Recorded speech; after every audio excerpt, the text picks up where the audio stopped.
Hello everyone and welcome back to another episode of Lex2be. I'm Dylan. And I'm Sydney and we're glad to be back with you this week. To start this week's news, we want to wish everyone a happy Veterans Day. We are so thankful to all the people who have served our country to ensure our freedom. We also want to say thank you to the veterans who make up our Lex2 staff. We are so grateful for your service both in the military and now here in our schools. It's elementary picture makeup time. Springdale will have theirs on Monday, November 15th, and Riverbank will have theirs on Tuesday, November 16th. Congaree will finish up with theirs on Friday, November 19th. We want to remind everyone that Busby's Beta Club food drive is still going on and ends on November 17th, so make sure you can donate in any way that you can. Airport's Beta Club induction ceremony will be on November 16th at 6 in the auditorium. Also on Tuesday, Riverbanks will be hosting their flashlight walk. All you need to bring is yourself and a flashlight, of course. Airport's Fall Athletic Sports Banquet will be on Thursday, November 18th at 6 p.m. in the cafeteria. On Wednesday, November 17th, BC will be hosting a conversation with Dr. Wade in the Media Center starting at 7:45. Lexington 2's Board of Trustees will be having their monthly meeting on Thursday. If you can't attend but would like to review what was discussed, it will be live streamed and then uploaded to YouTube. The House of Rayford and Flock have extended their green thumb to Lexington 2. They have donated tumbling garden waste soil composters to 5th grade students here in Lex 2. They have donated to 32 5th grade classrooms across the district. The 5th graders will be using these to investigate matter cycles and will be developing their own models to describe the movement of matter amongst living things. L2IC's culinary classes will be hosting a bake sale. The orders are due on November 16th by 2 p.m. A link to the order form will be in the description. Pickup dates will be November 22nd from 12 to 4 p.m. and November 23rd from 9 to 2 p.m. Airport's theater program presents their musical All Together Now, tonight at 7 p.m. and tomorrow at 2 p.m. and 7 p.m. Tickets are $5 in advance and $7 at the door. BC's theater program presents their play, The Man Who Came to Dinner, tonight for their final show at 7 p.m. Tickets are $5 for Lex 2 staff and students and $10 for anyone else. The following elementary and middle school students received perfect scores on SC Ready and SC Pass. In math, Riley Laird, Kingston Pender, RJ Robinson, Addison Adkins, Huckleberry Crowder, and Campbell Parsons. In science, Aiden Britton. ABC Columbia had Busby's Beth Brooks on their show to talk about the impact of arts in schools in the community. A link to watch will be in the description. That is all for this week's news, and now on to our COVID-19 update. Hello and welcome back to this week's COVID-19 update. I'm Duncan Scarborough. And I'm Jonathan Gonzalez. The only reminder we have this week is that the mask mandate is still in effect on school buses. Now on to this week's numbers. As of Wednesday, November 10th, there are 4 positive cases and 27 quarantined students and staff throughout the district. That means that the number of positive cases have gone down by 5 since last week. The school with the highest number of cases is Northside Middle School with 3 positive cases. The schools with the lowest number of cases are Brooklyn Casey High School, Busby, Congaree Elementary, Fulmer, Airport High School, Newbridge Academy, Pine Ridge, Saluda River, Riverbank, Wood Elementary, and Springdale, all with 0 positive cases. So unfortunately, we have run out of COVID safety tips. However, don't fret, because we have something special just for you. COVID Donuts. Well, unlike COVID safety tips, these are things you should try to avoid. This week's COVID don't come to school if you're showing symptoms like cough, headache, shortness of breath, fever or chills, and feelings of dizziness. This is a good way to protect your fellow students and staff from COVID-19. Well, that's all we have for this week. I'm Jonathan Gonzalez. And I'm Duncan Scarborough. As always, this has been the Lex2be COVID-19 update. Hello, I'm Heidi Daniel. And I'm Rashadi Harley. Today we're taking a look at the importance of a social support system for mental health. Okay, so what's your name and grade? My name is Olivia Warren and I'm an 11th grader. And Growth and I'm in 10th grade. My name is Rocco Humphreys and I'm a senior. Do you find a social support system to be important? I do find the social support system to be important because the people around you can greatly influence your mental health. Very much so. It's always good to have a nice support system so you can lean back on it. I do find it to be important because if you have a social support system, you can be supported in a lot of ways that you can't without that system in place, if that makes sense. Do you have any advice for those in need of support? If you ever feel down or bad about yourself, it's nice to surround yourself by people who actually care about your mental health and your overall mental being to make yourself feel better. Do not be afraid to reach out for help. It's okay to ask for help when it's needed. If you just reach out to people that you're close with and that you can trust, I think support's always there. You just gotta find it. Okay, thank you so much for your time. No problem. No problem. You're welcome. This week's mental health tip is to practice forgiveness. People who forgive typically have better mental health as they're not holding in negative feelings towards others. I'm Heidi Daniel. And I'm Rashardia Harley. This has been a look at the importance of a social support system for mental health. Hi, my name is Kayla Nesting, reporting for Lex2be, and today I will be taking you behind the scenes of the Automotive Technology class at the Innovation Center. We will be getting student insight about the class and valuable information from the instructor. This course is structured to teach students maintenance, major engine tune-ups, and repair of automobiles, along with many others. As you can see, Autotech has evolved like many other fields into the computer world. Just think of Tesla and self-driving cars. These companies have taken a step forward into technology, and this is where these students' futures are. What is your background in the automotive technology field? I started off for BMW of Colombia and then went to BMW North America, and then we helped open up an independent shop off Killian Road. After that, still today, most of it will be tech support. What's a typical day in the class look like? Chaos. Organized chaos. More of a controllable chaos, I would say. I would agree. Yeah.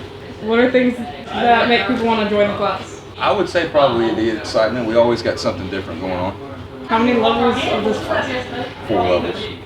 What are the certifications students get by taking this course? Right now it is brakes and steering suspension ASC certifications. You get a bunch of certifications from today's class, but right now that is it. Are there ways to help students get jobs in this field? Absolutely. Right now is Dominion. Dominion's opening up a new maintenance facility. I've got a bunch of shops that are independent that are helping out. Right now the dealerships are a little bit slow just because it's hard to get cars in right now, but the independent shops, I've got a lot of those going on. My name is Karthik Kondaveta. Why'd you join this class? Because I wanted to learn more about cars. My name is Cody. Do you think this class will affect your future? Yeah, because once you complete the 4 classes, you get a certification. So that puts your foot in the door for whatever you want to do. What's your name? Adam. How does this help you get a job in the future? It gives me experience beforehand, so I'm not brand new when I get in the workforce. Anything you want to say to make other people join the class? It's fun. I'm Kaylin Osteen, and thank you for joining us today on Lex2be. Today we are joined here with the Casey Police Department for a demonstration on how drug dogs and bloodhounds find what they are looking for. We have Officer Pepperella with her dog Rocco, Officer Clark with his dog Kimber, and Officer Poole with his dog Bella. Bella is the bloodhound, Rocco and Kimber are the drug-sniffing dogs. As you see here, this is how the drug dogs work their magic. What you guys are going to do is you're going to leave all of your belongings in the classroom. You're going to go out to the hallway. The dog, the handler, and either your SRO or your administrator is going to come into the classroom. The dog's going to sniff all of your bags, your purses, anything in the room, the trash can, make sure no one tried to sneak and throw anything out on the way out. If the dog is too alert, your stuff is going to be searched, and if something is found, your SRO and administrator is going to handle it from there. So I'm going to step to the side. Clark is going to use this as his mock classroom, so he's going to come and instruct Kimber to sniff. Now when she does find something, she alerts by sitting, and her reward is the same as Rocco's, it's just a Kong toy.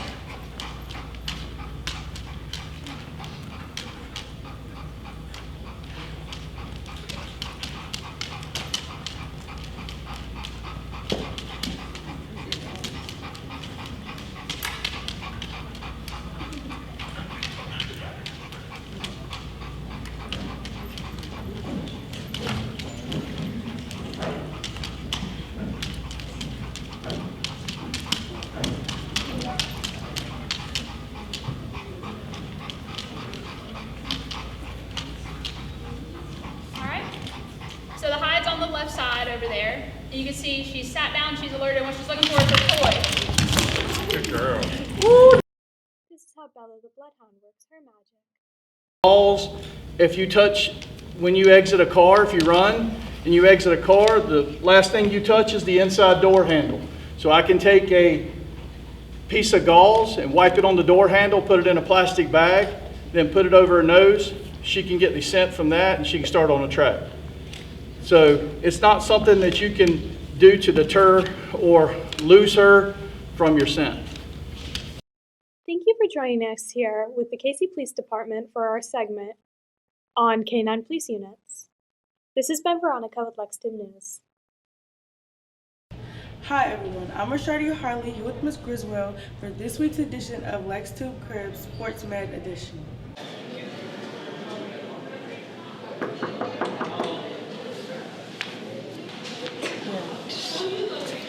Hi, I'm Michelle Griswell. I'm a certified athletic trainer and I'm in charge of the sports medicine program here at L2IC. Do you want to come in and see my crib? Okay, y'all come on. This is the classroom side. We start every class over on this side. This is my Who Am I wall. I'm very proud of this. Every student does this project. Highlights things like their intelligence strengths and their grit score, the personality type. And then this is where we do all of our work, our reading, our writing, our studying of anatomy.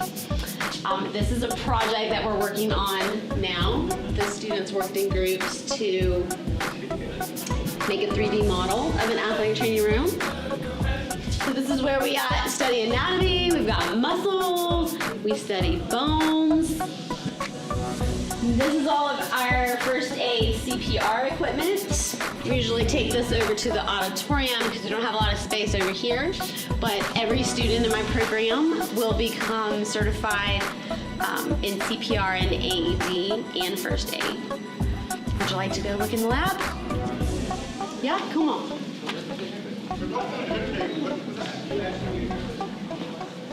Alright, so once we've done all of our work over here, then it's time for the fun stuff. And this is where the magic happens.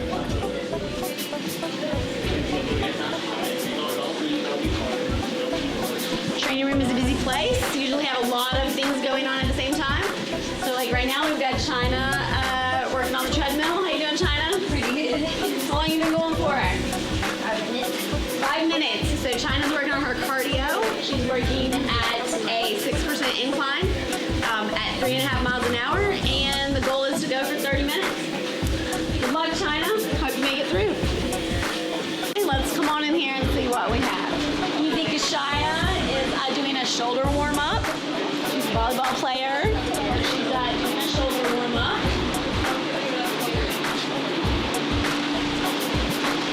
I got some bike work here in the middle. Come on in, let's go deeper. Just work your way. Here we got the game ready. This is one of our favorite toys. This is recovery. After you have, worked hard. And we'll do a little ice and intermittent compression. So hopefully you're not sore the next day. Over here you can see Liz is taping out by Jacoby's ankle. You got a big game tonight.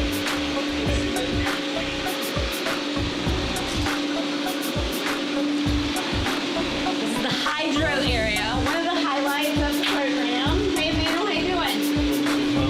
How much time you got left? Okay, so you think you still got 2 minutes? How cold is it? It's not cold no more. Well, it's right here. Listen, right here. It's 69. Yeah. Okay, it's about 65 degrees. That's pretty cold. Can you feel your lower body? No, I can't. Yeah. Okay.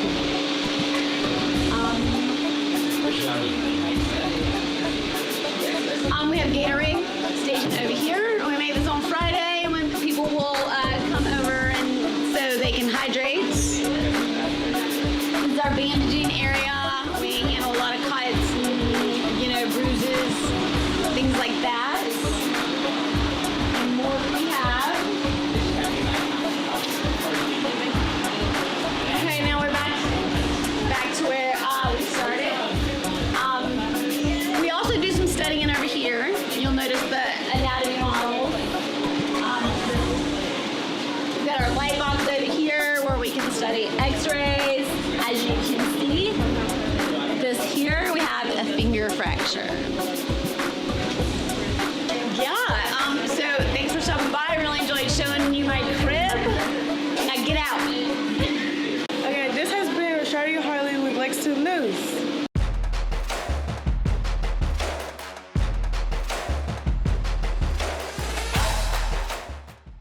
Hello everyone, everyone, and welcome back to Ready, Set, Score. Last week, both BC and Airport faced off in the first round of the South Carolina High School League playoffs. Airport faced Hartsville on the road and after a hard fight, fell with a score of 70-13. Congratulations on a hard-fought season, guys. BC hosted Waccamaw last Friday night in the first round of the 3A playoffs. Bearcats defeated Waccamaw with a score of 33-0. Great fight, guys. The Bearcats will host Hanahan this Friday night at Fort Knox in the second round of the playoffs. The game starts at 7:30 and the theme is construction. Come out and support your Bearcats. Congratulations to both BC and Airport's varsity cheer teams who both made it through the state qualifiers and are now headed to the state competition. Both teams will be competing at Colonial Life Arena, Airport in 4A, and BC in 3A. This past week, BC's Skylar King signed with the West Virginia Mountaineers to play college baseball. Congratulations, Skylar, for this huge accomplishment. Congratulations to Airport's Jacaden Kynard for being selected to participate in the Joanna Langfit Top 88 Junior Showcase. Airport Baseball also has some players signed this week. John Allen Forster and Blake Morrison both signed to play for Newberry College. Lane Turner signed with USC Sumter, and Blake Paleoc signed with Spartanburg Methodist College. Congratulations. That is all for this week's Ready, Set, Score.